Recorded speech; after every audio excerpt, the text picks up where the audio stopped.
You will not look at any man here. You are here to sing, not to be addressed. Do you understand me, girl? In the village of Umwokpu, in front of 140 guests, a wedding was about to happen at the worst possible moment. One man at table 7 had been watching all afternoon. Nobody at that wedding knew his name. 8 months later, a brown envelope arrived on a porch. The man who opened it would not finish his breakfast. I am here for the record. I want the record to say, in writing, that my parents had a daughter, and that the daughter is still here. She took the stand with no script. What she said next changed the room. But before any of this, before the verdict, before the slap, before the brown envelope, there were 2 people the village thought they had figured out. They were wrong about both. They thought she was just the orphan they had used like a piece of furniture for 9 years, the niece they could call Girl because she had no parents left to defend her name.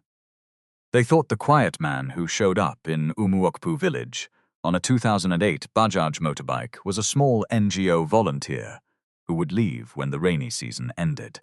They were wrong about both, and by the morning of November 14th, the Okwuosa family would lose the only thing they had ever truly owned, which was their reputation. His name was Tobena Anyegbu. Her name was Adaeze. The deed to her father's house had been hidden inside a Bible on the top shelf of the village pastor's office for 9 years, and on the day, a forensic handwriting examiner finally laid it next to the forged version. The courtroom in Onitsha grew so quiet that the magistrate could hear the ceiling fan ticking. Before I take you back to how it started, do me a small favor. Tap that subscribe button, leave the name of your city in the comments, and stay close. This is one of those stories where the slow ones win, and you will want to be there when the bill comes due. The road that killed Chukwudi and Adana Okwuosa on July 9th of 2015 was the same road they had driven for 19 years, a stretch of the Enugu-Onitsha expressway that everyone in the southeast knew by heart. A petrol tanker lost a tire near the Arca interchange just after 6 in the evening. The tire bounced once on the median, twice across 2 lanes, and landed in the windshield of their grey Toyota Camry while Chukwudi was reaching across to adjust his wife's seatbelt. He had always said she did not fasten it tightly enough. They were 46 and 43 years old. Their only daughter, Adaeze, was 18 years and 4 months, and she was at home in Umuokpu village pounding ogbono for her mother's return. She remembered the pestle in her hand when her uncle Emanik walked into the kitchen. She remembered the way he refused to sit down. She remembered him saying, "Sit down, my child," and she remembered that the first thing she thought, before grief, before anything else, was that her uncle had never called her my child before that day. The funeral was held the following Saturday under a green canopy that Emanik rented for 45,000 naira and later complained about for 3 years. Distant relatives came from Arca, from Onitsha, from as far as Port Harcourt. They ate jollof rice off paper plates and told Adaeze that her father had been a great man, a generous man, a man who had pulled half the village out of poverty with his free engineering tutorials in the late 90s. She nodded at all of them. She did not cry where anyone could see. Her mother had told her once, when she was 12, that the women in their family did their crying in rooms with the door closed, and Adaeze had decided at her parents' funeral that she would honor that small inheritance because it was the only one she trusted she could keep. Then everyone left. Then Emanik sat her down in the parlor of her own father's house and told her, in his most patient voice, that she would be living with him and her aunt Shinasa from that night forward. The house was too big for one girl, he said. The compound was too lonely. Her parents would have wanted family around her. She was 18, technically an adult, but she was still grieving, and her uncle was a man old enough to have buried his own father, and so she said yes. She packed 2 suitcases. She locked the front door of the house her father had built with 12 years of saved salary, and she walked the 400 meters down the dirt path to her uncle's smaller compound, and she handed Emanik the key. He smiled when she handed it to him. She did not think anything of the smile at the time. The first week, they let her sleep in a real bedroom inside the main house. By the second week, Chinasa had announced that the back room behind the kitchen, the one separated by the courtyard, would be a quieter space for her grief. By the third week, Adaeze understood that the back room was where she lived now. She was given 2 wrappers and 1 Sunday dress. Her good clothes from her parents' house were quietly absorbed into Neoma's closet. Neoma was her cousin, 16 at the time, who looked at Adaeze on the day she moved in and said only, "Don't touch my things," before walking back into her own room and closing the door.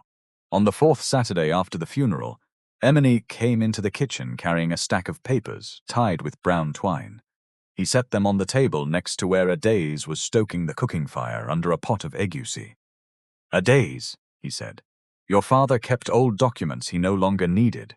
Tax receipts, old contracts, things that should have been thrown out years ago. Your mother always said she would clean them out and never did." He pulled at the twine and let the papers fall loose. "Burn these. The fire is hungry today. We have no kerosene." She looked at the papers. There were maybe 40 sheets. Some were old. Some looked newer. One had her father's signature at the bottom, in the careful, slanted hand she would have known anywhere. "Burn them," she said. "Burn them. You are the woman of his house now. You decide what your father keeps and what your father releases. Burn them and let the earth carry your love to him." She was 18. She had buried her parents 26 days earlier. Her uncle had just told her she was the woman of her father's house, which was the first time in 26 days anyone had treated her as if she still had a father. She fed the papers into the fire one by one. She watched them curl and blacken. She did not read any of them carefully, because reading them carefully felt like the kind of disrespect her mother would have scolded her for. When the last sheet was gone, Eminik was no longer in the kitchen. She had not heard him leave. It would be 9 years and 3 months before she learned that one of the papers in that stack had been the original deed to her father's house, and that her uncle had spent the previous 3 weeks preparing a forged version with a different signature and a different name on the buyer line, and that the version he kept in his safe identified the buyer as one Emenike Okuosa of Umuokpu village, paid in full, on a date 1 week before her parents got into the car. There is a thing that predators understand about grief, and most ordinary people do not. Grief makes you obedient. It hollows you out and leaves a space where instructions fit easily, and a kind voice telling you what to do feels like a small versky. The cruelest people in any family are the ones who arrive at the funeral with patience in their mouth and a plan in their pocket. By the time Adaeze turned 19, she had stopped expecting her name to be spoken kindly in that house. By the time she turned 20, she had stopped hoping for it. By the time she turned 25, she had built a quiet, deliberate stillness inside herself that everyone in Umuokpu mistook for weakness, and exactly one person in the world recognized as the precise opposite. That person had not yet arrived in the village. The schedule in Emenike Okuosa's compound was the same every day, from the rainy season to the harmattan, and back again. Adaeze woke at 5:30 in the morning to the sound of the rooster 2 compounds down, fetched 2 20-liter jerry cans of water from the borehole at the church before 6, swept the courtyard, swept the front of the compound, lit the cooking fire, made the mornikamu for the family, washed the breakfast dishes, walked to the market for whatever Chinasa had decided overnight would be the day's meals, returned, pounded yam or yam flour or melon seeds depending on the meal, cooked, served, washed, swept again in the afternoon, fetched 2 more jerry cans for the evening, cooked again, served again, washed again, and went to bed in the back room behind the kitchen, at whatever time Chinasa stopped finding things for her to do, which was rarely before 10. Neoma did not work. She was the daughter of the house. Daughters of the house did not lift anything heavier than a phone. By the time she turned 18 herself, she had announced to anyone in the village who would listen that she was going to be a famous fashion designer in Lagos, that she had been accepted into a private design academy on the mainland, that her family was sending her any day now, any month now, definitely before her next birthday. She had not been accepted into anything. There was no money for any such school. But the lie sat well on her face, and the village let her keep it, because Nanioma had a kind of brittle prettiness that made people forgive her for things she said. Chinasa polished that prettiness daily like a piece of brass. She braided her hair. She rubbed shea butter into her elbows. She told her, every morning over breakfast, that the wealthiest man in the southeast would one day walk into their compound asking for her hand, and that Adaeze was just there to keep the floors clean until then. The insults were not subtle. They were also not always the same, because Chinasa was a creative woman, and she enjoyed reaching for a new one when an old one had grown stale. Did your mother ever teach you to fold a wrapper, or did she die before that part? Why are you breathing my kitchen air? Go and stand in the yard. Beggars do not look up at meat in the pot, they look down at the scraps. A girl whose parents died on the highway should not have an opinion about how I season my soup. That last one she used on a Thursday afternoon in the 4th year, and Adaeze stopped stirring the pot for exactly 2 seconds before resuming. She did not look at her aunt. She did not speak.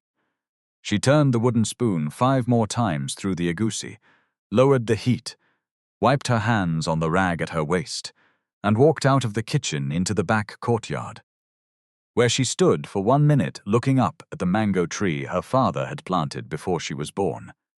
And then she walked back in and finished the soup. Chinasa called this stubbornness. The truth was simpler. Adaeze had learned by the 4th year that crying in front of Chinasa was a meal Chinasa enjoyed, and Adaeze had decided to stop cooking it. In the 5th year, on a Wednesday afternoon in August, Adaeze had walked into her parents' empty house. She had not been inside it in 3 years. Evnik had locked it for that long, claiming repairs that were never done. He had left the key in the parlor that morning by mistake. Adaeze had picked it up while sweeping. She had walked the 400 meters in 15 minutes when she should have been at the market. She had opened the door. The house had smelled of dust and old furniture polish, the polish her mother had used every Saturday morning since 1998. The piano was still in the corner. The carpet her mother had brought back from Abba was still on the parlor floor. Her parents' wedding photograph was still on the wall, slightly crooked. Adaeze had stood in the parlor for 4 minutes. She had not touched anything. She had walked to the piano and pressed middle C with 1 finger. It was out of tune. She had walked back out, locked the door, returned the key to the parlor before her aunt noticed, and walked to the market. She had not told anyone she had gone in. She had written about it that night on the back of a market receipt, the only paper she had at the time. And she had hidden the receipt in the spine of a school textbook for 3 years before throwing it away. She had not needed the receipt to remember. Piano had stayed in tune in her memory the way music stays in tune in the memory of people who have lost the room they first heard it in. The only person in Umwokpu village who treated Adaeze like a human being was a widow named Mama Adora, who had been the primary school teacher for 38 years and had taught Adaeze's mother to read in 1979. She lived alone in a small painted house at the end of the path that led down to the stream. Her husband had died in 2003. Her children were in Canada. She had a bookshelf with 211 books on it, which she had counted 4 times, and she lent them out to anyone in the village who could be trusted to bring them back. Adaeze had been bringing them back since she was 12. Even Chinasa, who disliked Mama Adora for reasons no one in the village had ever fully understood, allowed Adaeze to walk to her house once a week because Mama Adora was old and respected, and because saying no would have made the village whisper. So once a week, on a Sunday afternoon between cooking and cleaning, Adaeze walked the 11 minutes to Mama Adara's compound and returned with a book and a piece of bread wrapped in newspaper, which she ate in the back room with the door closed. The books were never about love stories. Mama Adora did not believe in love stories for a young woman in Adaeze's situation. The books she lent were biographies mostly, then history, then when Adaeze turned 22, law. Why law? Adaeze asked the first time she received a battered second edition of a Nigerian property law textbook with the spine half torn off. "Because your uncle is afraid of something, my daughter," Mama Dora said, and she did not look at Adaeze while she said it. She was watering the dry rosemary plant by her window with the last of her morning tea. And men like Emenike Okwuosa are only afraid of two things: the dead and the law. The dead are quiet. The law does not have to be. Adaeze took the book home that evening. She read it in the back room by the light of a small kerosene lamp that Chinasa did not know she owned. Having bought it at the market for 150 naira with money she had been saving for 3 months from the Kobo coins, Chinasa sometimes dropped on the floor and did not bother to pick up. She read about deeds of assignment. She read about governor's consent under the Land Use Act of 1978. She read about the doctrine of non est factum, which is the Latin phrase the courts use when a person has signed a document they did not understand, and which materially differed from what they were told it was. She underlined that section with the edge of her thumbnail. She read about the statute of limitations on civil actions, and she read that for cases of fraud, the limitation period did not begin to run until the fraud was discovered, and that it certainly did not run while the fraudster remained in possession of the disputed asset. She did not yet know that one of those paragraphs would, 3 years later, become the single most important sentence anyone had ever written for her sake. The first suitor came in March of her 23rd year. He was a junior secondary school teacher in Orca, 28 years old, polite, with one good shirt and a kind face. He had seen Adaeze at the market in October. He had asked around. He had been told by several people that the orphan girl who lived in the back of Emenike Okwuosa's compound was the most beautiful and the most quietly good young woman in the village, and he had saved up for 5 months to come properly with a small basket of yams and a bottle of palm wine. He sat with Emenike on the porch for 40 minutes. Chinasa stood in the doorway. Neoma stood behind her mother, biting the inside of her cheek. "My niece," Emenike said after the formalities, "is a difficult young woman. I do not say this to insult her. I say it because you seem like a good man, and I would not want a good man to enter a marriage blind." "Difficult how?" the teacher asked. "She is moody. She is quiet because she is hiding things. She has refused 2 other suitors already this year." This was a lie. There had been no other suitors that year. "She brings a certain shadow, you understand. Her parents died on the road, the way they died. There are villagers who say things. I do not want to repeat them in my own house." The teacher looked confused. Chinasa, sensing her opening, stepped forward. "My daughter, Neoma, on the other hand, is the kind of young woman who would make any home peaceful. She cooks. She sews. She does not bring death into a marriage. We would be honored to discuss her with you." The teacher stayed 20 more minutes out of politeness. He drank the palm wine. He thanked Emenike for his honesty. He left. He did not come back, and he did not ask for Neoma, because the teacher was not a stupid man, and he had felt the temperature of the lie when Emenike sat across from him. He had also seen Adaeze briefly through the kitchen window as he walked in. She had been kneading dough. She had not looked up. There had been nothing moody or shadowed in her face. There had only been a young woman doing work. The teacher walked home thinking about her, and he thought about her for weeks. And he eventually married a woman in Orca instead because life moves on, but he never forgot the orphan girl in the kitchen window of Emenike Okwuosa's compound. He would, 5 years later, give a written statement to a forensic investigator who came to ask him quietly what he had been told about her in March of 2020. It was the 3rd suitor that broke something open. He came in November of her 25th year. His name does not matter. What matters is that Emenike, by then practiced at this, did not even let the man see Adaeze. He sent her to the stream for 2 jerry cans of water that did not need fetching, and by the time she came back, the suitor was gone, and Neoma was in the parlor crying, because the man had also refused to be redirected to her. "It is your fault," Neoma screamed, when Adaeze walked back into the compound with the cans on her head. "Even they do not see you, they smell you. They smell the curse. I am going to die in this village waiting for you to leave." Adaeze set down the jerry cans. Water sloshed onto the dust. She looked at her cousin, who was 23 then, the same age Adaeze had been the year the teacher came. "You should leave the village yourself," Adaeze said very quietly. "You are old enough. You do not need a man to leave." Neoma stared at her. It was the first time Adaeze had ever said anything back, the first time in 7 years. Neoma's mouth opened. She had 100 insults at the ready, and not one of them came out, because something in Adaeze's voice had not been familiar. She walked away without answering. That night in the back room, Adaeze opened the property law textbook to the page about the doctrine of non est factum, and she copied the relevant passage onto a fresh page in the back of a notebook Mama Adora had given her, and she underlined it 3 times. The slap landed at 4:13 on a Saturday afternoon in March, at the wedding of a man named Ifinyi Ndubizisi, who was the 3rd cousin of a 3rd cousin, in front of 140 guests under a white canopy in the church compound of St. Teresa's Catholic Church, Umuokpu. Adaeze was 26 and 4 months.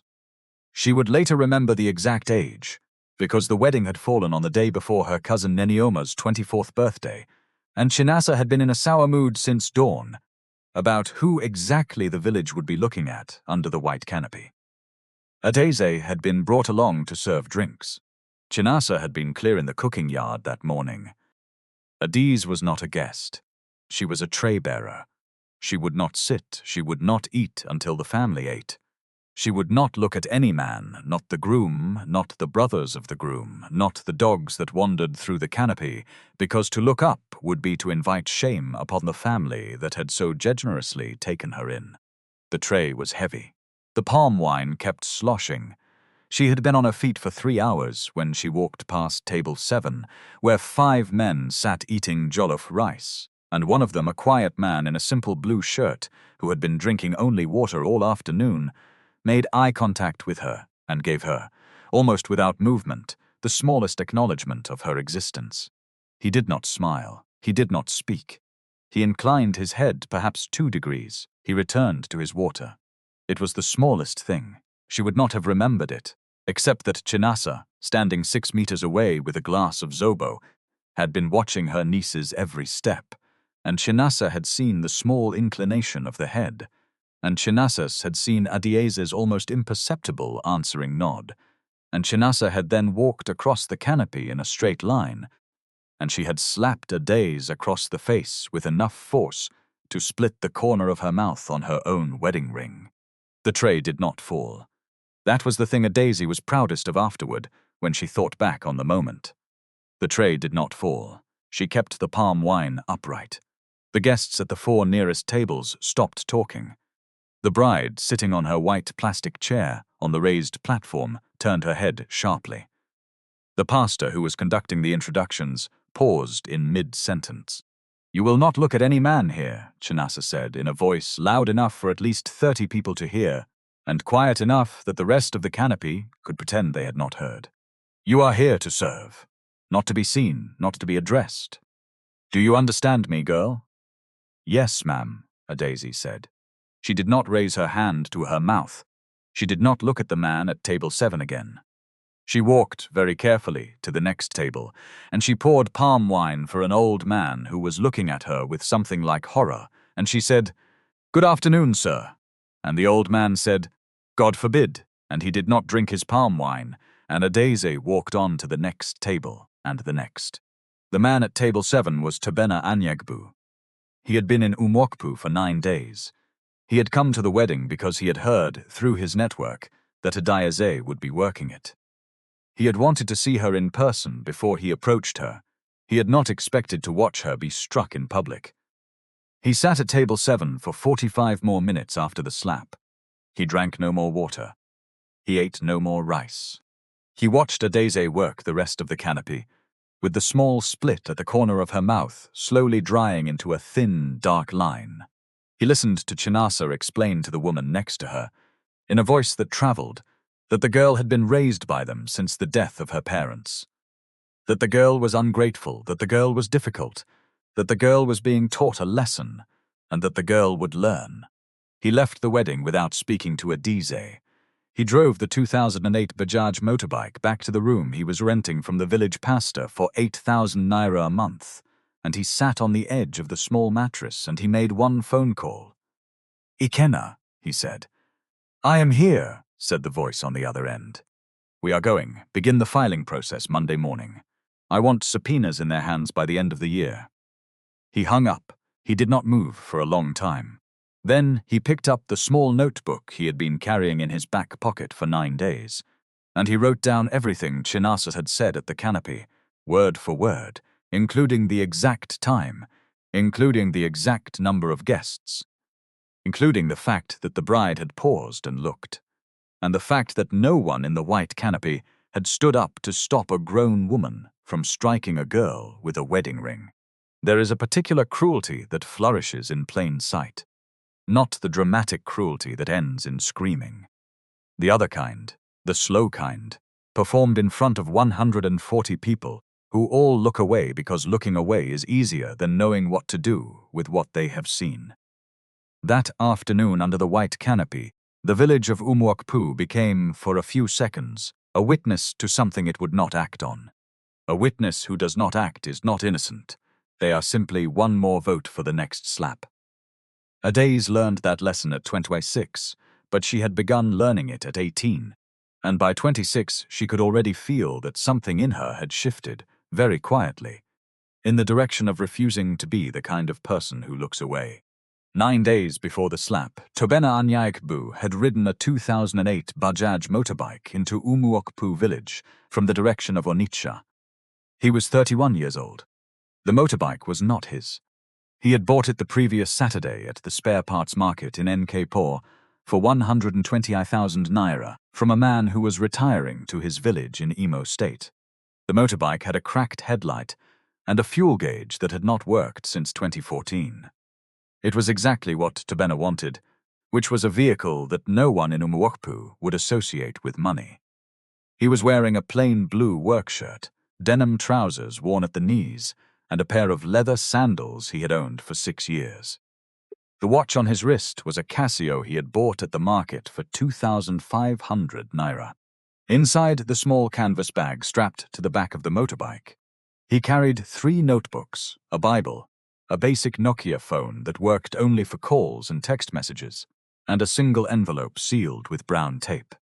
The envelope contained a photocopy of a letter his late father had written, by hand in 1993, to a man named Chukwudi Okwosa, thanking him for 9 months of free engineering tutorials. Tobena's father had been a brick mason in Onitsha. He had wanted his son to study civil engineering, which had been his own unfinished dream. He could not afford the entrance examination preparation classes, which cost money the family did not have in 1993. A young engineer named Chukwudi Okwosa, just returned from postgraduate studies in Lagos, had announced in the Onitsha Catholic Diocese newsletter that he would tutor, free of charge, any young man whose family could not afford classes. He had tutored 11 boys that year. 2 of them had passed and gone to university. One of those 2 was Tobena's father. The letter in the envelope was the letter Tobena's father had written to thank Chukwudi. It had been returned to the Anyaigbu family after Chukwudi's death in 2015, along with a small box of other letters Chukwudi had kept, because Chukwudi's widow Adana had told him once, years before, that he should make sure to return certain correspondences to certain families if anything ever happened to them. Adana had been a thoughtful woman. Her death in the same vehicle as her husband had ensured that very few of those careful intentions had been honored. But the box of letters had been returned by a cousin, who had found them in the safe of the Onitsha house before Emenik took possession of it. Tobena's father had died in 2018. The box of letters had passed to Tobena along with the small construction business that had, by then, become a larger construction business, and which would, by the time Tobena was 30, become Anyaigbu Holdings, with offices in Onitsha, Enugu, and Port Harcourt, and a controlling interest in 2 cement subsidiaries, and a foundation called the Orphan Inheritance Recovery Initiative, which Tobena had established in 2021 because of one specific case he had read about in a Lagos newspaper. The case had not been Adaeze's. The case had been a different girl, in a different village, with a different uncle. But while Tabena had been reading about that girl, he had remembered his father's letter, and he had remembered the name on it, and he had asked his cousin Ikenna, who was a lawyer, to quietly find out what had happened to the daughter of the man who had taught his father engineering for free in 1993. It had taken Ikenna 6 months to gather a preliminary picture. By the time the picture was complete, Tabena had stopped sleeping properly. The picture said that Adaeze Okwuosa, the only child of Chukwudi and Adana, was alive in Umwokpu village at the age of 25, was living in a back room behind a kitchen, was working without wages for the uncle who had taken possession of her parents' house through what appeared to be a forged deed of assignment, and had not, according to the village records, been seen attending any school since she was 17. Tabena had thought for 2 weeks after he saw the file about the most useful thing he could do. He had considered going to the police directly. He had considered hiring a lawyer to file a civil case. He had considered visiting the village openly as himself, in his own car, with his own clothes, and confronting Eminik. He had rejected each of those plans for the same reason. Each of them would have required Adaeze to be a passive recipient of rescue. Each of them would have stripped from her the one thing that the file said she had managed, with no help, to preserve for 7 years, which was her quiet dignity. So instead, he had spent 11 months preparing. He had set up the Orphan Inheritance Recovery Initiative as a registered non-profit. He had hired 3 lawyers and 1 forensic document examiner from Lagos. He had located, with some difficulty, 2 former neighbors of Chukwudi Okwuosa, who remembered the family from the late 90s and were willing to give written statements. He had identified the village pastor of Umwokpu as a man of integrity through 3 independent inquiries, and he had personally visited the pastor in February of that year with the photocopy of his father's letter, and had asked the pastor a single question, which was whether the pastor still kept Chukwudi Okwuosa's old Bible in his office, the one Chukwudi had donated to the church library in 2008. The pastor had said yes. The pastor had then opened a cabinet and removed the Bible and opened it to a specific page where, pressed between Psalms 23 and 24, a folded sheet of paper had rested undisturbed for 14 years. The pastor had not known what the sheet was. Chukwudi had asked him, the day he donated the Bible, to keep it pressed there and never to touch it. The pastor had honored that promise. He had honored it through Chukwudi's death. He had honored it for 9 more years. Tabena had unfolded the sheet very carefully. The sheet was a duplicate original of the deed of assignment for the Okwuosa family house, dated 2007, signed by Chukwudi Okwuosa, registered with the Anambra State Land Registry under file number ANLR 207004217. He had thanked the pastor. He had paid the church a discreet donation, which the pastor had refused twice, before accepting on the condition that it be used for the church's primary school feeding program. He had returned to Onitsha and given the original deed to his lawyer, who had compared it to the deed Emenike had registered 3 weeks after Chukwudi's death, which named Eminik Okwuosa as the lawful owner under file number ANLR 201-008-931, and had reported back to Tabena, with quiet professional excitement, that the signatures did not match in 7 distinct ways. A forensic document examiner from Lagos was paid 240,000 naira to confirm it in writing. She had taken 6 weeks. Her report had been delivered to Tabena on a Tuesday in February. He had read it twice. He had then begun preparing his cover story for entering Umwokpu village, because the next phase of the work could not be done from Onitsha. It had to be done by someone who could walk through the village every day, who could be seen at the market, who could attend funerals and weddings without anyone wondering why he was there. That was the moment he had become, in his own pocket and his own mouth, a paralegal volunteer for an obscure non-profit that paid him 50,000 naira a month and traveled by motorbike. He had spent 2 weeks practicing the role before he rode out. He had memorized the language of the role. He had memorized the kind of questions a paralegal volunteer would ask in a community land tenure interview, and the kind he would not. He had bought the cheap watch. He had ridden the motorbike for 4 days from Onitsha, through Aka, into Umuokpu, taking the long route, talking to people in 3 other villages, first to build a plausible pattern. He had arrived at Umuokpu on the 7th of March. He had introduced himself to the pastor first. He had introduced himself to the village head second. He had introduced himself to Mama Adora third, because the file had named her as Adaeze's only friend, and Tobena believed that any plan that did not have Mama Adora's quiet approval was a plan that would fail. Mama Adora had listened to him for 15 minutes in her small painted parlor. She had asked him exactly 3 questions. Then she had said, "Come back tomorrow at 6 in the evening, my son. There is a Bible verse I want to read with you."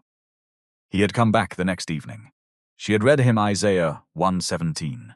"Learn to do good, seek justice, defend the oppressed, take up the cause of the fatherless, plead the case of the widow." Then she had closed the Bible. "I have been waiting 8 years for the right person to come to my door, Tobena Anyegbu. I have prayed every Sunday since the funeral. I will help you, but I will warn you of one thing, and you will not forget it. That child has not been waiting for a rescuer. She has been waiting for a partner. If you try to save her without including her, she will refuse you, and she will be right to refuse you. Do you understand?" He had said yes. He had then spent the next 9 days in the village, preparing for the moment he would approach her. He had spoken to Emenike twice in his role as paralegal volunteer, conducting a community land tenure interview that lasted 40 minutes the first time and an hour the second.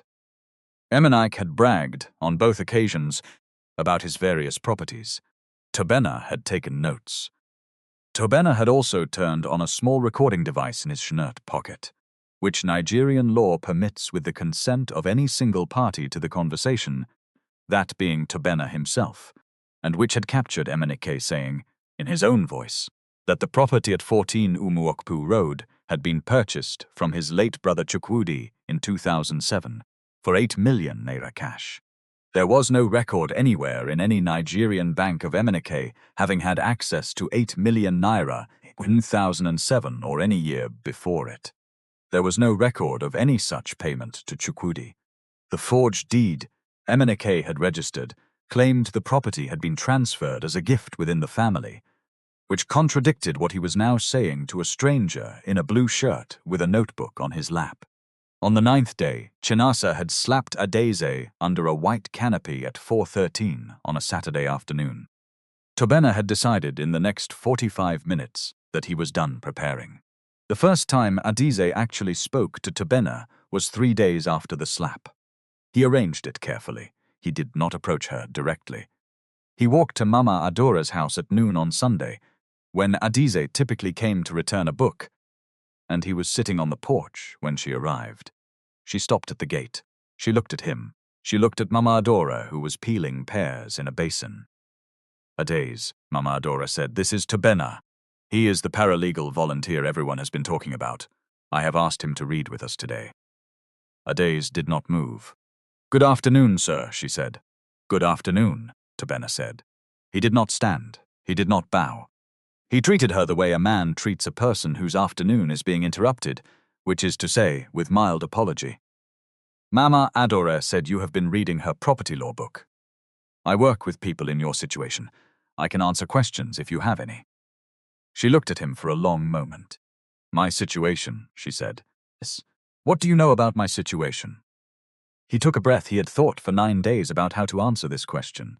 He had decided on the truth, but a small piece of the truth, only as much as she had earned by walking through the gate. "I know you are the daughter of Chukwudi Okwuosa," he said. "I know your parents died on July 9th of 2015. I know your uncle Emenike has been living in your father's house since the day after the funeral. I know he registered a deed of assignment with the Anambra's State Land Registry on July 30th of that year, naming himself as the new owner. I know that deed has problems. I know there is an original duplicate of your father's true deed in this village which he does not know exists. I know your aunt slapped you in front of 140 people at a wedding 3 days ago, and I know I was sitting at table 7. That is what I know about your situation. There is more. I am not going to tell you the rest yet, because if I were you, I would not yet trust me enough to want to hear it. She did not sit down. She looked at him. She looked at Mama Adora. Mama Adora did not look up from her pears. You were the man at table 7, Adaeze said. I was. Why did you not speak to me at the wedding? Because you did not know me, and because your aunt was watching you, and because I had decided before I came to the village that I would not approach you in public until you knew who I was and why I had come. Why have you come? He paused. He had thought about this question too. My father, he said, was tutored for free by your father in 1993. Without that tutoring, my father would not have gone to university. Without university, my father would not have started the small construction business that, by the time he died in 2018, was no longer small. Your father gave my father a life. I came because my father told me before he died that there were debts of gratitude in our family that he had never properly repaid. I went looking for the children of the men he owed. There were 3 of you. I have already helped the other 2. You are the 3rd. Adaeze stared at him. What do you mean by helped? She said. I mean what the law allows, he said. I cannot give back what was stolen from your family, but I can make sure that what is on paper begins to match what is true.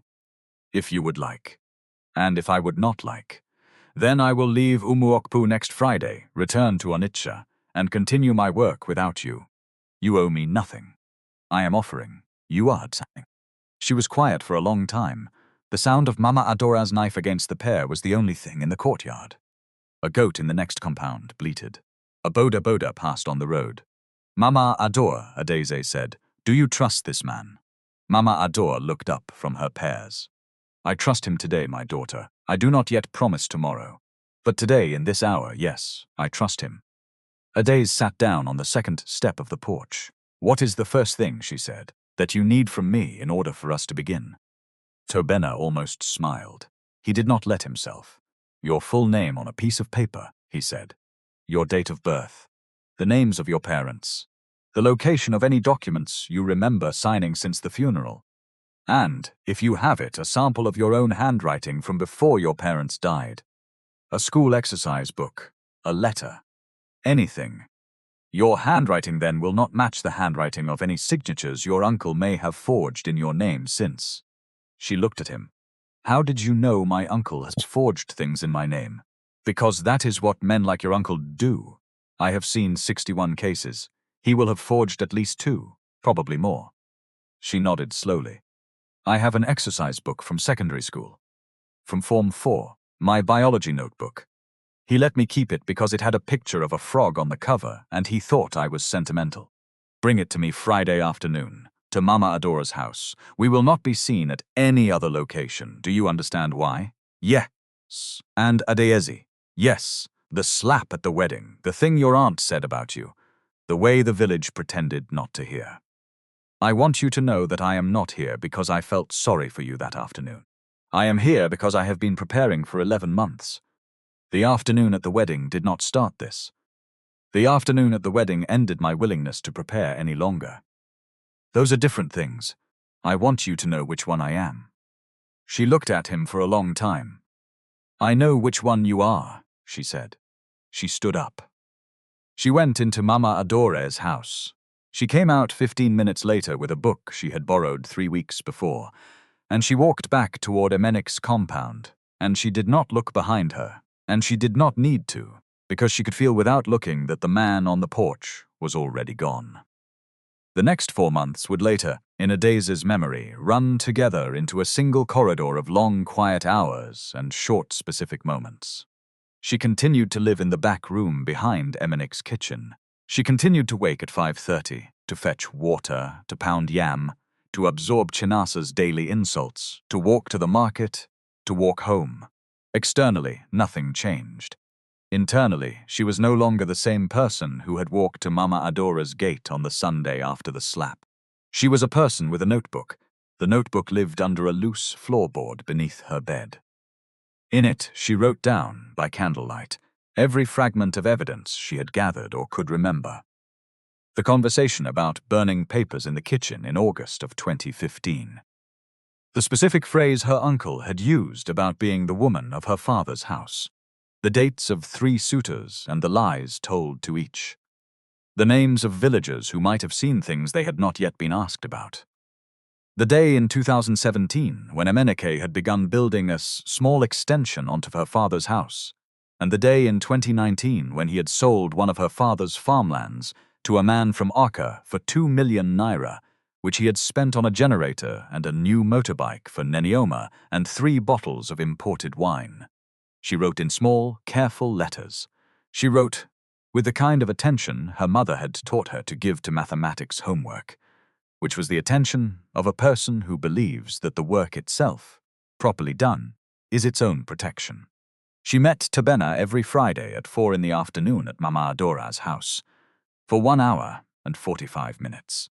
Chinasa had been told that Adaeze was helping Mama Adora with cleaning in exchange for old books. Chinasa had not objected because Mama Adora was old and respected, and because the village would have whispered. Sometimes Tabena was there. Sometimes only the notebook was. Sometimes Tabena brought another man who was named Ikena, who was a lawyer from Onitsha, who wore glasses and who did not waste words. Sometimes a third man came, who was a forensic document examiner named Dr. Adaeze, who had a small leather case full of magnifying instruments and tiny tubes of ink samples. She learned things during those Friday meetings she had not known she could learn. She learned how a forensic handwriting examination is conducted. The examiner does not look at the signature as a whole. The examiner breaks it into 11 different micro-features. The entry stroke, the slant of the verticals, the spacing between the second and third letters, the loop closure on letters with descenders, the pressure variation along the cross-stroke of any T, the lift point at the end of the signature, the way the final letter connects to the underline. A forged signature might fool the human eye on 6 of those features. It would almost always fail on at least 4. Her uncle's forgery had failed, Dr. Adaeze explained on 7. She learned about the doctrine of governor's consent.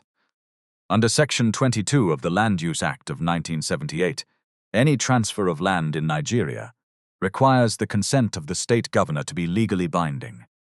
Emenike had not obtained governor's consent for the alleged transfer in 2015. He had registered a deed of assignment without it, which was a procedural violation that, on its own, did not void the transfer, but which, combined with a forged signature, gave the case a second independent basis to challenge the title. She learned about subpoenas, about discovery motions, about the kind of evidence a magistrate court would accept in a civil action for property restitution, and the kind it would not. She learned that the case would not be quick. Ikena estimated conservatively that it would take 14 to 18 months from filing to judgment. She nodded when he said it. She did not ask what she was supposed to do for those 18 months in the back room of Emenike's compound. She already knew the answer. She was supposed to keep waking at 5:30. She also learned, somewhere along the 3rd month, that Tabena was not exactly the paralegal volunteer he had introduced himself as. The realization came in small pieces, the way the moon waxes. He used phrases like liquidity event without thinking. He casually mentioned, one Friday, that he had taken a phone call from his accountant in Lagos about a property in Lekki. He paid for the forensic examiner's report with a bank transfer that Adaeze accidentally saw on his phone, and the amount was 240,000 naira, and the sending account, briefly visible, had 8 figures in its balance. She did not ask him directly. She let him keep his story. She understood that the story was a working condition, a kind of operational fiction that allowed him to move through Umuokpu without alarming Emenike. But by the 4th month, when she could no longer pretend to herself that she did not know, she said to him at the end of a Friday meeting, "You are not a paralegal volunteer." He looked at her. "No," he said. "Are you going to tell me what you are?" "Yes, when the case is filed, before we go to court. I owe you that, and I will pay it. Why not now? Because right now you have a working life inside that compound. If you know who I am, the way you stand will change. The way you walk will change. The way you answer your aunt will change. Your uncle will notice. And right now, your uncle not noticing is more valuable than your knowing. She thought about that. Tell me one thing then, she said. One thing, will you ever ask me for anything in return for this? He was quiet for a long moment. Then he answered her honestly. I will hope for one thing. I will not ask. There is a difference. She nodded. She did not ask what the one thing was. She thought, as she walked back to Emenike's compound that evening, that she already knew. The most dangerous thing about being kept in ignorance is not that you do not know facts. The most dangerous thing is that you do not know that you are entitled to know. Adaeze had been kept from her own birth certificate for 7 years. Her uncle had kept it locked in a drawer in his bedroom, and she had thought, in some buried corner of her mind, that perhaps a person without a birth certificate was a person who had not properly been born. The first thing Tobena's lawyers did in the second month of their preparation was obtain a certified true copy from the National Population Commission office in Oka. The day Adaeze held that copy in her hand for the first time, she sat on the edge of Mama Ador's bed and cried very quietly for 11 minutes. Not because the document was beautiful, which it was not, but because it had her name on it, and her parents' names on it, and a date that said she existed. Knowledge is the first wall against being owned by someone else. Documents are knowledge with witnesses. A person without documents is a person whose existence other people get to decide. The petition was filed at the registry of the Onitsha Magistrate Court on September 15th, 6 months after the slap. The case was assigned to His Worship Justice Obioma Ndubuisi, a 62-year-old magistrate who had served the Onitsha bench for 19 years and had a reputation among lawyers in Anambra State for 2 things. He read every document in every file, and he disliked land fraud cases the way a baker dislikes weevils in flour, because both ruined work that other people had spent their lives doing. The defendants were Emenike Okwuosa and his wife Chinasa Okwuosa. The cause of action was set out in 11 paragraphs. Fraudulent registration of a deed of assignment using a forged signature of the deceased Chukwudi Okwuosa. Conversion of inheritance property belonging to the lawful heir, one Adaeze Chinwendu Okwuosa, the only surviving daughter of the deceased. Unjust enrichment. Costs. Emenike received the subpoena on a Tuesday morning at 8:10. He was eating bread and tea on the porch when the court bailiff walked into the compound and handed him a brown envelope. He opened it, standing up. He read the first page once. He read it again. He sat down very slowly on the bench by the door. Chinasa came out 2 minutes later, having heard the bailiff's voice from the kitchen. She looked at her husband. She looked at the envelope. What is it? She said. Emenike did not answer. He held out the paper. She read it. She set it down on the bench next to him. She stood very still for perhaps 10 seconds. Then she walked back into the house and into the bedroom and closed the door, and she did not come out for the rest of the morning. That afternoon, Emenike walked the 400 meters to his late brother's house, the house he had been living in for 9 years, and he stood on the front veranda for a long time. He had not really looked at the house in years. He had stopped seeing it. Now he was seeing it again, the way one sees a thing one is about to lose, which is the only way most people ever look at anything carefully. Then he went home. He did not eat dinner. He sat on the porch until midnight. He did not see Adaeze come back from the stream with 2 jerry cans of water on her head. He did not see her walk into the back room behind the kitchen. He did not know that the petition he had just been served had been quietly co-prepared over 6 months by the niece he had not been able to look at since lunch. By the 2nd week of October, the story had begun to leak through the village, not the legal details. Those were sealed in the court file. But the broader shape. Adaeze Okwuosa was suing her uncle. Adaeze Okwuosa had a lawyer. Adaeze Okwuosa had been seen at the magistrate court in Onitsha on 3 Wednesdays in a row, wearing a plain white blouse and a dark wrapper, looking, several villagers reported, like a person who had finally stopped apologizing. Chinasa, in her panic, tried what panicking guilty people often try. She summoned Adaeze to the parlor on a Thursday evening and offered her a small payment to drop the case. The figure she named was 400,000 naira, which was the amount Chinasa had been saving in a tin behind the wardrobe for Neoma's hypothetical Lagos design school. Adaeze listened to the offer in full. She did not interrupt. When Chinasa was done, Adaeze said very quietly, "Auntie, I would like to leave the parlor now," and she stood up and walked back to the back room and closed the door. Chinasa, after a few minutes of staring at the empty chair, walked out into the yard and screamed for 30 seconds at no one in particular. 3 neighbors heard her. None of them came over. Neoma was 24 years old at this point. She had not been accepted into any design school in Lagos. She had not been accepted into anything in any city. For the past 2 years, in secret she had been studying for the Nigerian University entrance examination, the JAMB-UTME, on a battered second-hand textbook she had bought at the Onitsha used book market, with money she had skimmed from her mother's market change over 6 months. She had taken the exam once. She had failed it by 11 points. She had been preparing to take it again. She had told no one, because her mother had been telling her since she was 12 that she was too pretty for university, and that university was for the kind of girls who could not catch a husband by the time they were 25. On the 3rd Sunday in October, the Sunday after Chinasa screamed in the yard, Neoma walked to the back room behind the kitchen at 9 in the evening and knocked twice. Adaeze opened the door. They had not been alone together in a room since they were children. They looked at each other for a long moment in the doorway, with the courtyard goat shifting behind them and the kerosene lamp inside throwing yellow light across one half of Adaeze's face. "Can I come in?" Neoma said. Adaeze stepped aside. They sat on the edge of the small bed. Neoma did not say anything for a long time. When she finally spoke, her voice was lower than Adaeze had ever heard it. "I have been studying," Neoma said, "for 2 years. I want to go to university. I want to study social work. I have not told anyone. I am taking the exam again in January. My mother thinks I am going to marry a man from Onitsha next year. There is no man from Onitsha. There has never been a man from Onitsha. I made him up at Christmas because she would not stop asking.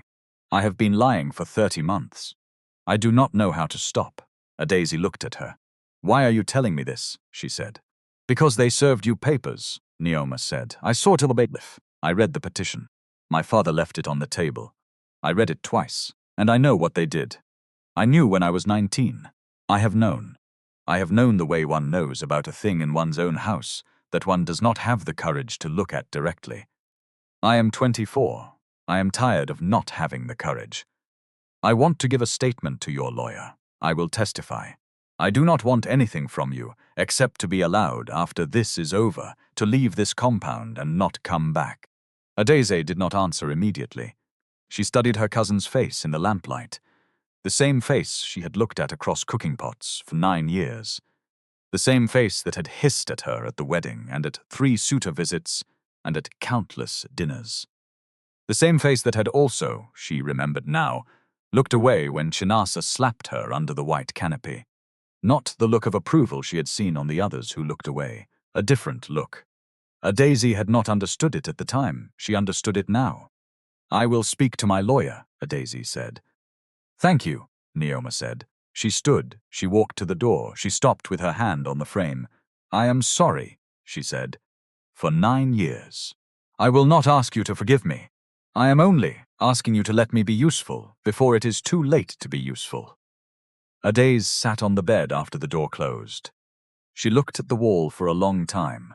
Then she opened the notebook under the floorboard, and she wrote down what her cousin had said, every word she could remember, because by the 4th month she had learned that anything important required documentation, including Grace. The hearing was scheduled for November 14th. The case had been on the docket for 9 weeks. The expedited schedule was the result of 3 things. Tabena's lawyer had been thorough. Justice Ndubuisi had a personal distaste for delay. And the forensic evidence, once properly submitted, had been so unusually clean that even Emanik's hastily hired defense lawyer had been informally advised by 2 colleagues over drinks to start preparing his client for a settlement conversation. Emanek had refused to settle. He had been advised by his defense lawyer that this was unwise. He had said in his own parlor, on the evening of the advice, that his niece was a stupid girl who had been put up to this by some Lagos lawyer who did not understand village affairs, and that any judge from Onitsha who had been to school would understand that. His defense lawyer had stopped returning calls after that conversation. Courtroom 3 of the Onitsha Magistrate Court was a narrow room with 12 rows of wooden benches, a ceiling fan that turned at half speed, and yellow walls that had not been repainted since 2009. On the morning of November 14th, the room held 72 people. 41 of them were members of the public who had heard about the case. 11 were villagers from Umwokpu who had walked into Onitsha at 5 in the morning to see what would happen. 9 were court staff and 2 journalists from a local newspaper. The remaining 9 sat in the petitioners section and the defendants section. The petitioners' table held Adaeze, Ikenna, her lead lawyer, a junior associate from Ikenna's firm, and Dr. Adaeze, the forensic document examiner. Mama Adora sat in the front row of the gallery in a fresh blue wrapper, with her hands folded in her lap, watching the courtroom clock. The defendants' table held Emanek, Shinasa, and their lawyer. In the second row, in a charcoal suit Adaeze had not seen him in before, sat Tobena Anyegbu. Emanek, when he had walked into the courtroom at 9:40, had glanced at the rows of seated public, and his eyes had passed over Tobena without registering. The blue workshirt was gone. The cheap Casio was gone.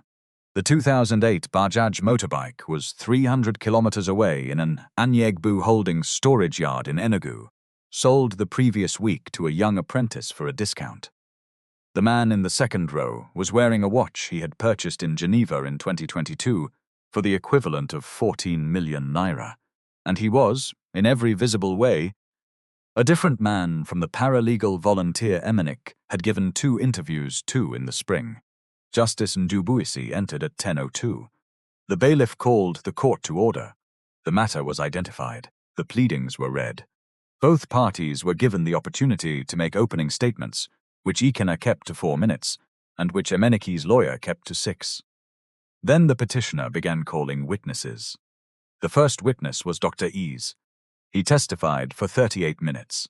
He projected, on the small screen the court had set up, an enlarged scan of Chukwudi Okwuosa's signature from his 2007 original deed.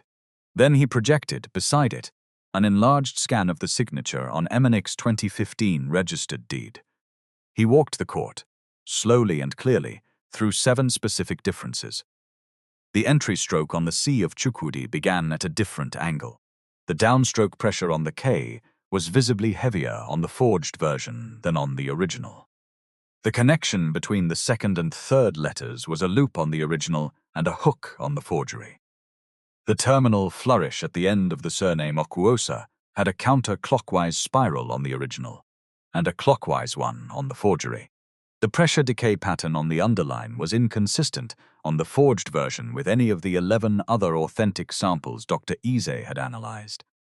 He concluded his testimony at 10:56. The judge had not interrupted once.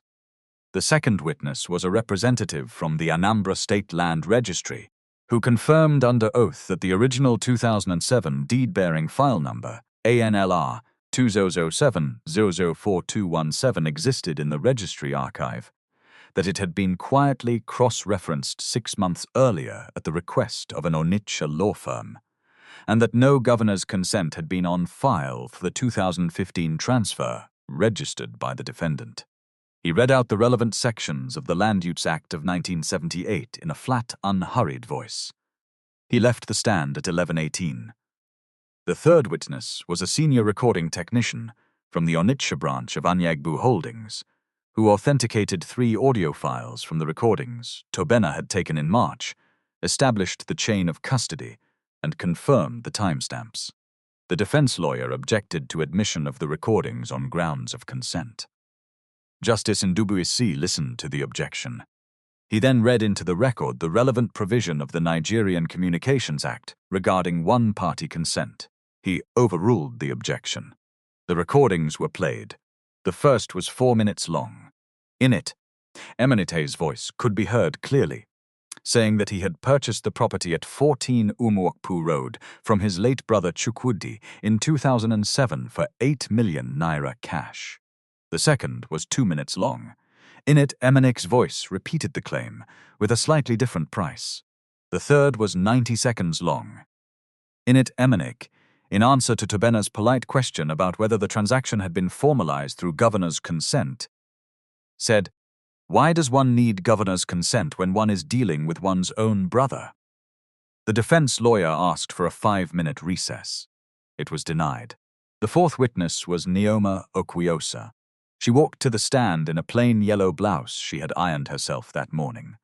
Her hands shook on the rail of the witness box. The bailiff swore her in.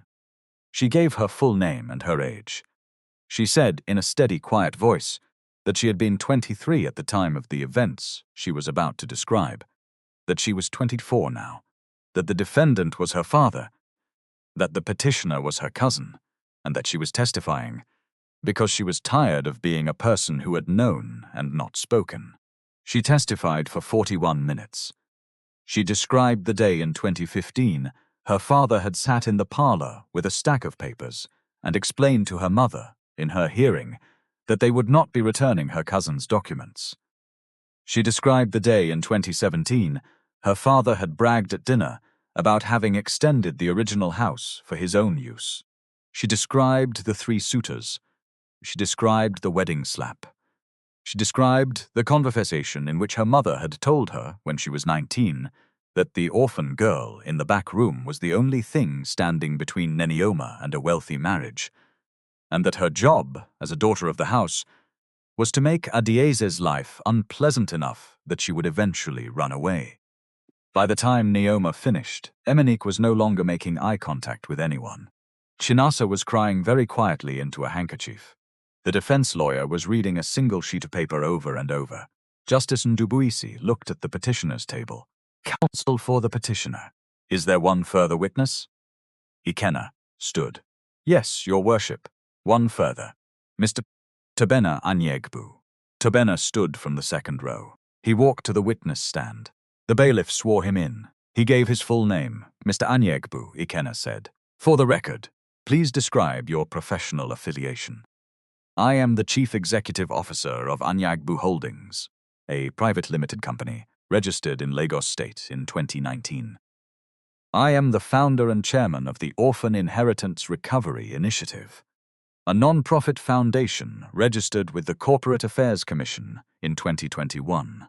I am the son of the late Joseph Anyegbu, brick mason, who was tutored in mathematics and physics by the late Chukwudi Okwosa in the year 1993 in a small church hall in Onitsha, without charge."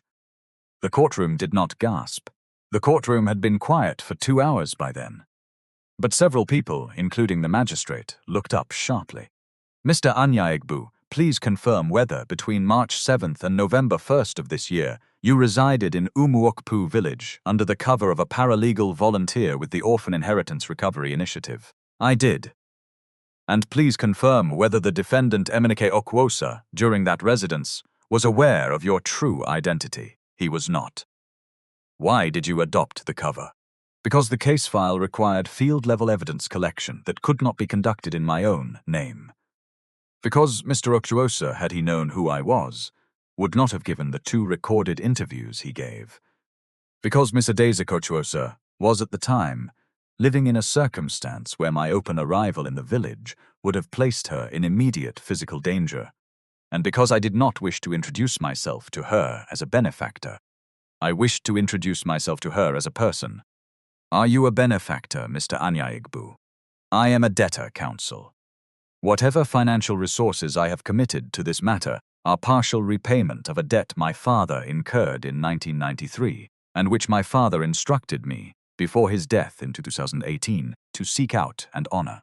The petitioner is the only living heir of the man my father owed. I am here today to deliver what my father could not deliver himself." "Thank you, Mr. Anyegbu. No further questions." The defense lawyer did not cross-examine. He had no questions. Then Ikenna called Adaeze to the stand. She walked to the witness box in a dark green suits Mama Adora had bought her for the hearing, and a wrapper she had ironed twice that morning at the small house Tabena's foundation had rented for her in Onitsha for the duration of the proceedings. She had not slept well the night before. She had told Mama Adora at 6 in the morning that she did not know what she would say. Mama Adora had said, "Then say what is true. The rest of the words will come, because they have been waiting 9 years to be heard." She gave her name. She gave her age. She gave the date her parents had died. Her voice did not shake. She had practiced none of this. She had decided, walking up the courthouse steps, that she would not practice it, because everything she had survived for the past 9 years had been survived without a script. And there was no reason to start writing one on the morning the law was finally listening. "Miss Okwuosa," Ikenna said, "in your own words, what do you wish the court to know?" She thought for a long moment. "I wish the court to know," she said, "that my father built that house in 2007 because he wanted his daughter to have a place where she could close a door. I wish the court to know that the people sitting at that table a euro, she did not look at Emenike. She did not look at Chinasa. She looked at the small wooden rail in front of her a euro, did not take a house from me. They took 9 years. They took the chance to bury my parents in the way my parents would have wanted. They took the chance for me to go to university in the year I was supposed to go. They took small things, like the right to sleep past 5:30 in the morning. And they took large things, like the belief that I could say my own name out loud, without first asking permission. The house is the only thing the court can give me back. That is not the court's fault. The court does what the law allows. I am not here for revenge. I am here for the record. I want the record to say, in writing, that my parents had a daughter, and that the daughter is still here. That is what I wish the court to know." She stopped. Justice Ndubuisi did not speak for a moment. He nodded once, slowly. "Thank you, Miss Okwuosa. You may step down." She stepped down. She walked back to the petitioner's table. She sat. Ikenna handed her a glass of water. She drank half of it. She did not spill any. Justice Ndubuisi did not ask for closing statements. He had read the file. He had heard the witnesses. He had listened to the recordings. He delivered his judgment from the bench, orally in 22 minutes. He found that the deed of assignment, registered by Emenike Okwuosa on the 30th of July 2015, was a forgery. He found that the signature attributed to Chukwudi Okwuosa on that deed was not the signature of Chukwudi Okwuosa. He found that the deed had been registered without governor's consent. He found that the defendant had, in audio recordings, entered into the courts as evidence, given materially inconsistent accounts of the alleged transaction. He found that the petitioner, Adaeze Chinwendu Okwuosa, was the sole and lawful heir of the property at 14 Umuokpu Road, together with all chattels, rents, and improvements thereon. He ordered the defendant to vacate the property within 30 days. He ordered all profits derived from the property between 2015 and the date of judgment to be calculated, with interest, and remitted to the petitioner. He referred the matter to the Anambra State Director of Public Prosecutions for consideration of criminal charges of forgery, fraudulent registration of a public instrument, and conversion. He thanked the witnesses for their testimony. He apologized, briefly and formally, to Adaeze Okwuosa for the 9 years during which the Nigerian legal system had failed to find her sooner. He banged his gavel once. He stood. The court rose. It was 12:41 in the afternoon. The ceiling fan turned at half speed. Outside, a generator started up somewhere down the street. Adaeze did not move from her chair for a long time. Ikenna touched her shoulder very gently. She nodded without looking at him. Mama Adora, in the front row of the gallery, was the first person in the courtroom to begin crying audibly. A courtroom does not give you justice. A courtroom verifies justice that has already been built, in private, over a long time, by people who were willing to write things down. Adaeze Okwuosa did not win the case on November 14th. She had won it in small private pieces on every morning since her 25th year that she had opened a borrowed book by candlelight. She had won it the day she copied non est factum onto the back page of a school notebook.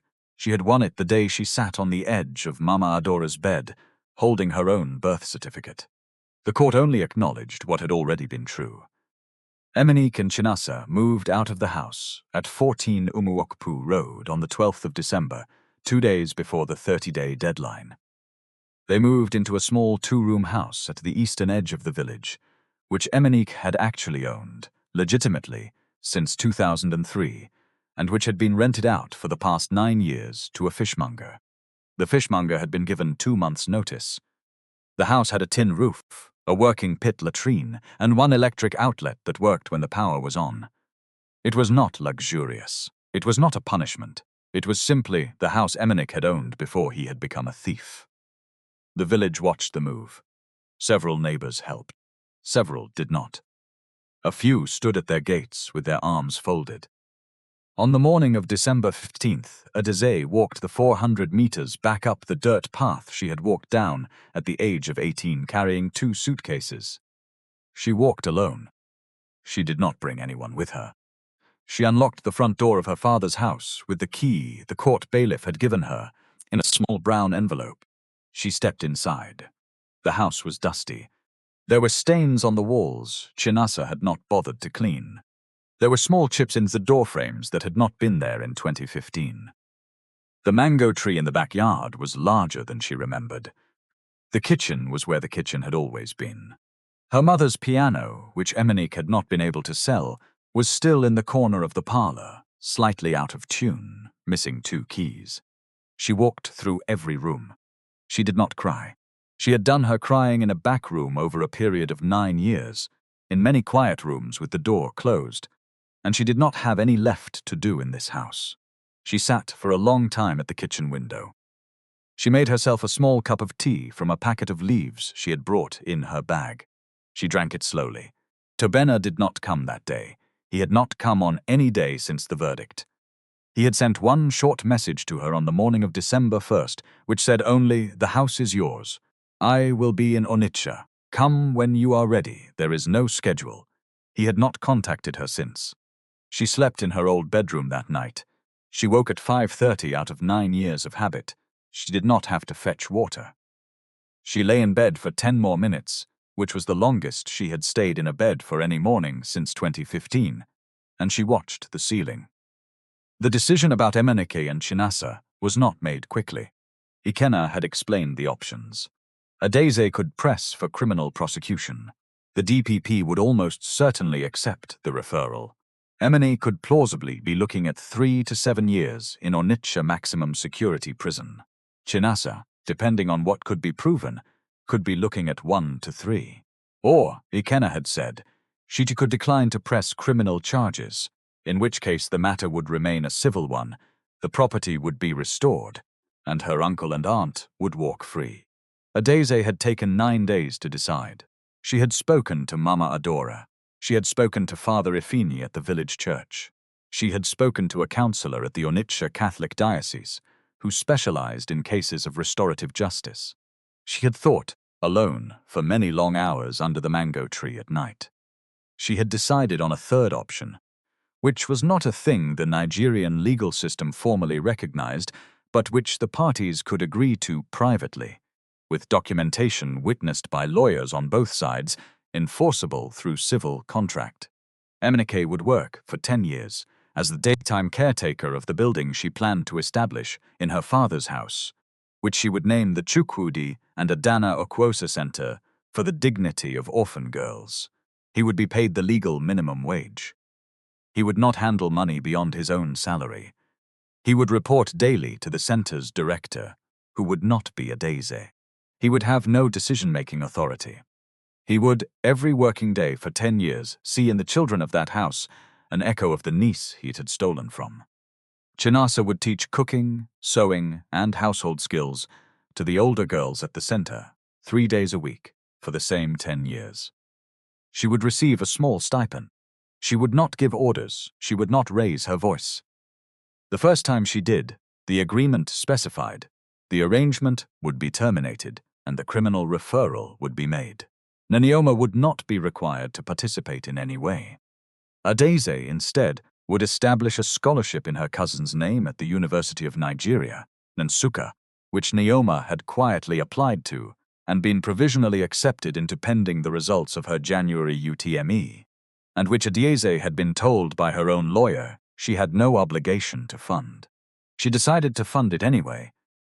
The scholarship would cover Neoma's full tuition, accommodation, and a monthly living allowance for 4 years, on the condition that Neoma maintained a C average and did not return to her parents' new home for the duration of her studies. Neoma accepted in writing. She signed the paper with a hand that did not shake.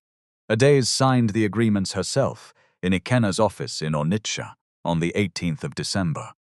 Emenik, when his copy of the agreement was placed in front of him, sat across the table from his niece for a long time before he picked up the pen.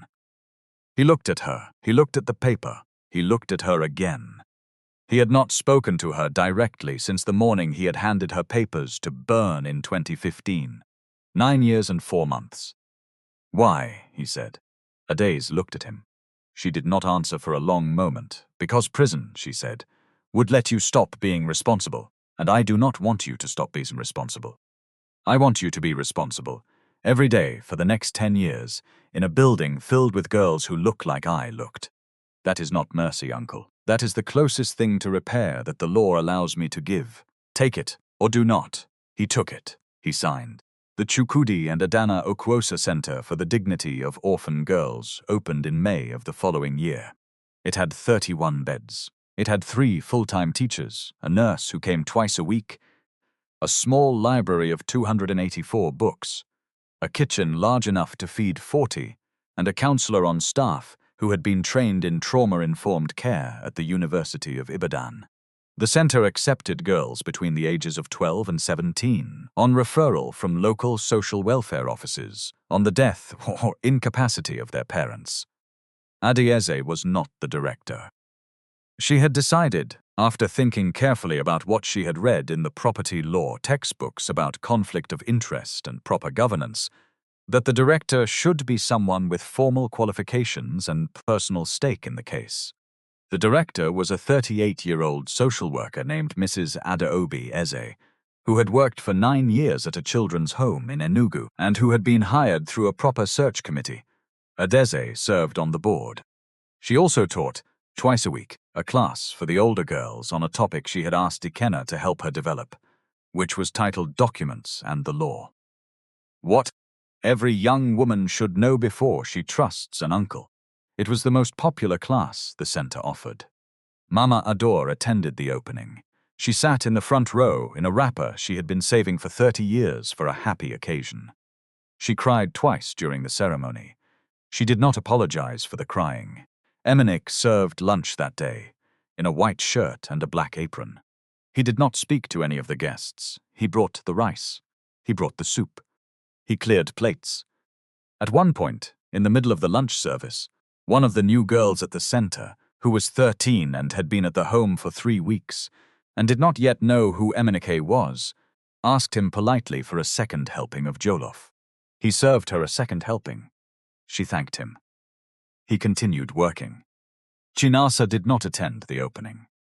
She had asked, through her lawyer, to be allowed to begin her duties in the 2nd month, after the initial press attention had died down. The request was granted. The first new girl to arrive at the center after the opening was named Chidinma. She was 14.